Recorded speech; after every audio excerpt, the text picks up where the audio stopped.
John, you've trained on a few grounds now over the past couple of weeks. Is there any benefit in it, breaking up the monotony of training? Yeah, we've tried to make the most of it.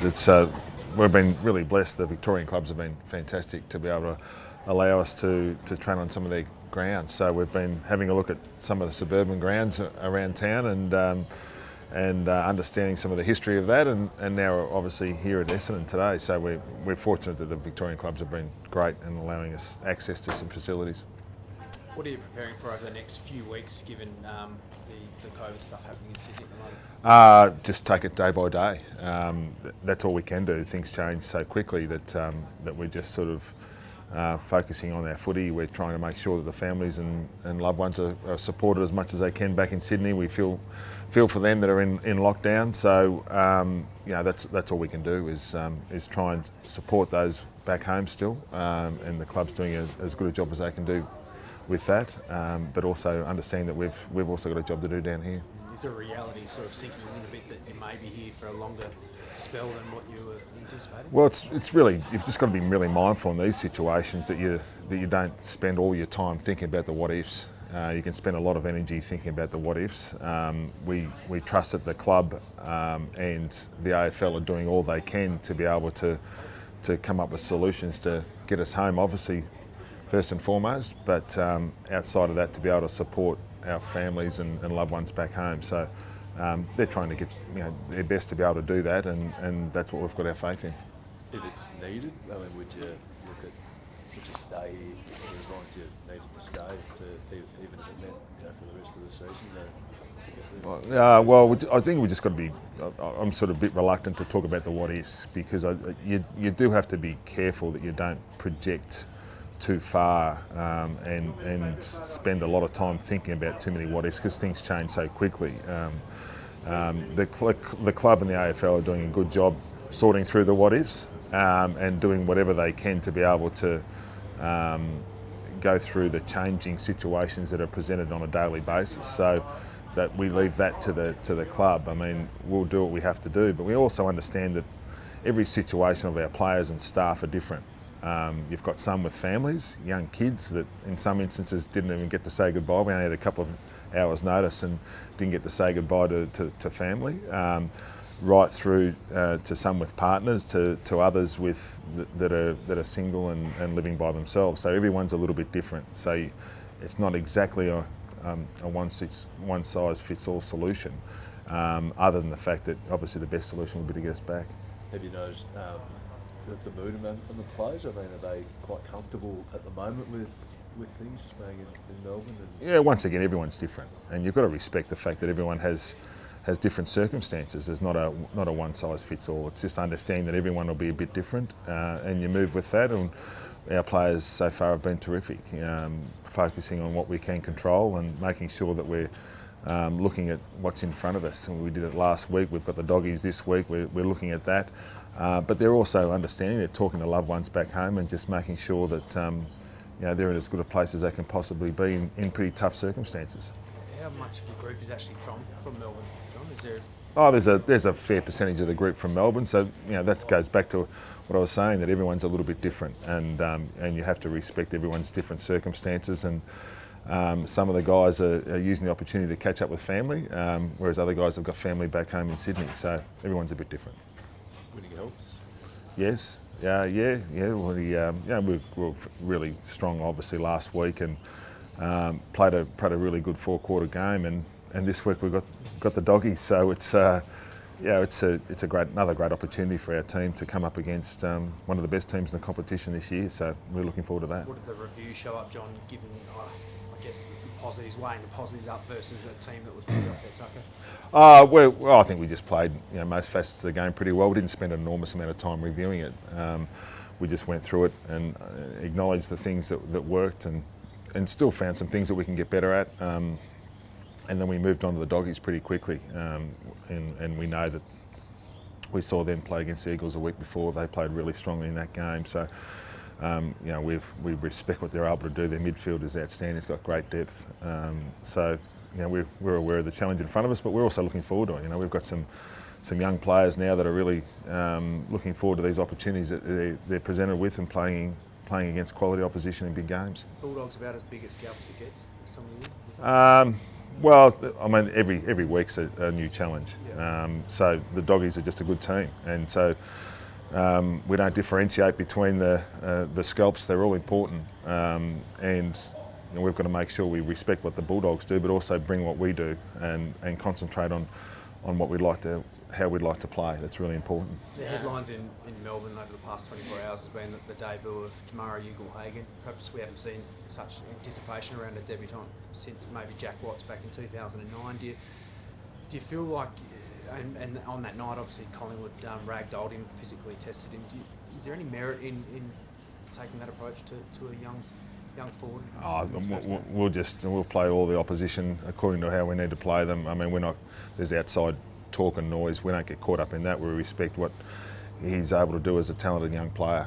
He's a very talented young player. Obviously, that's why he got picked at where he did, because of his talent. And so we respect that, and we'll plan accordingly. So, outside of that, he's another player in the Doggies. We've got to make sure we try and restrict. Do you understand? Do you know how they'll expect to use him, or how you expect them to use him? I haven't played him yet, so you just can only sort of think that he's going to play a similar role to what they do with Norton, but we'll wait and see. What else you got in mind to combat the Dogs and their game plan with the Swans zone? With the Swans zone game plan. Well, we've got to make sure we concentrate on what we do. That's important to be able to try and make sure we get the balance between focusing on the opposition and what we do. We really plan for what the opposition's best is every week, and then we make sure that we sort of match that up and see how we go again according to how we play. So we'll work our best at that. You're going to have somebody spend some time with the Bond, Jack McRae or Tom Liratore, or more a combination of them? We'll work through that today. We had a chat about the opposition this morning, but we'll also get into the detail later on this afternoon. We'll finalise the plans later today. And I mean, the challenge is when you're playing against a talented team like the Doggies, there's probably about 7 or 8 of them that you look at and you go, hey, you could go with any of them. So you've got to make sure that it's a team approach, and that's an important part of it. Are they the most challenging midfield to plan for? They've probably got as much depth as any midfield in the competition, so they can play inside, outside, half forward, half back. They're very versatile, and that's why they're a good team. How's Lance tracking at the moment? His form's pretty solid. Seems to be moving pretty well. I mean, yep. You said at the start of the year he probably wouldn't play every week, but he hasn't missed too many games outside of injury. I mean, how is he overall? Well, we had a bye a couple of weeks ago, so there's those. We're just monitoring how he goes from week to week. If he's doing his strength program, his training program, he's able to train during the week. That's a really good sign. So we've been taking it on a week by week basis with him, but also understanding that medium to longer term, he needs to complete these processes in the gym and on the training track to be able to make sure he's strong. So that's what we've been doing with him.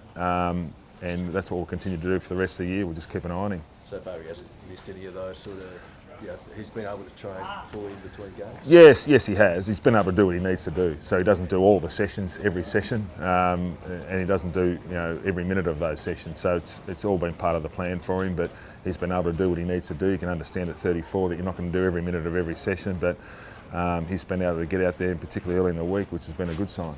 I'm surprised by how he's been able to pretty much maintain the high standards on the field, even though he's 34, had missed the best part of the last 2 years. Oh yeah, there's some players though that at 34 that have got some pretty special attributes, and he's obviously one of those. So we're also mindful that we've got some other targets in our forward line. It's important to use. It's not just about Lance in our front half, and he's been a big part of that, making sure he shares the ball around and make sure we've got plenty of options going forward.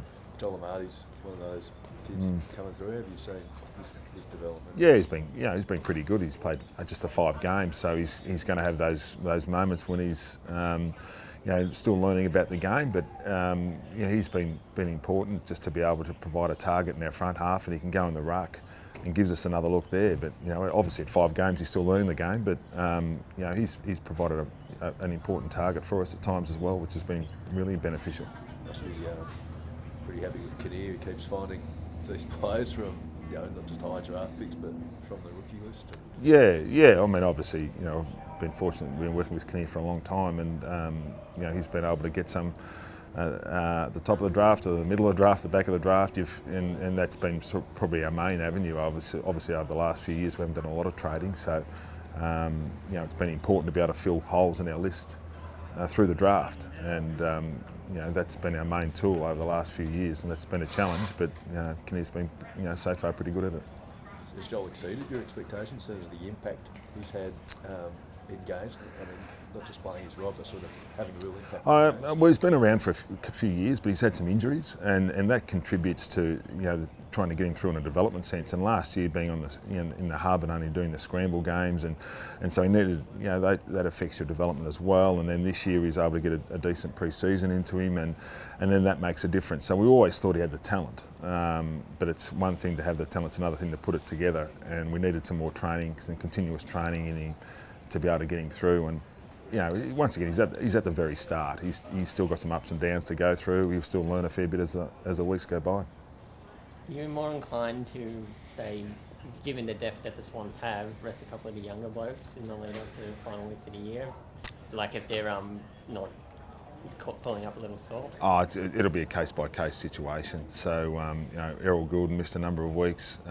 He's come back into the team now. We've still got Braden Campbell and Chad Warner out of the team that have had some stress-related injuries. So hopefully they come back to contention over the next few weeks, which would be really important because those younger guys have shown some really good footy this year. It'd be good to get them back in.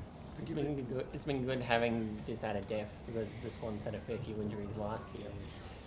Obviously it was a blessing in disguise because a few of the young guys who really took off this year got their first crack bites of the cherry, so to speak, last year. Yeah, you need to have a good run with injuries. That's a really important part. But when you don't have a good run like we had last year, maybe a bit the year before, that you've got to use those opportunities to give some young players an opportunity to play AFL footy and see how they go. And we've been able to get that over the last year or two, and hopefully the injury runs are really important to be able to get your best players on the ground. Just last one on Lance in terms of managing his training and playing. The floating fixture, does that sort of add an extra layer of difficulty in terms of mapping out when you can rest him and when you can play? It does a little bit. You don't sit down and say you're not, with any certainty what's going to happen around the corner, either through travel. Like we went to Port Adelaide and left at 6:30 in the morning and got back at 1:30 the next day. So at 1:30 in the morning. So that was a reasonable day. So you're not quite sure what's in front of you that way. But usually by the Monday or Tuesday you have some sort of inclination of where you're going and what you're doing. So that gives you generally enough time to plan. But everyone's faced with those challenges now. We just have to roll with it. Obviously, the two New South Wales teams have got the extra challenge of being away, but in the end, we just have to roll with that, and that's what we'll try and do.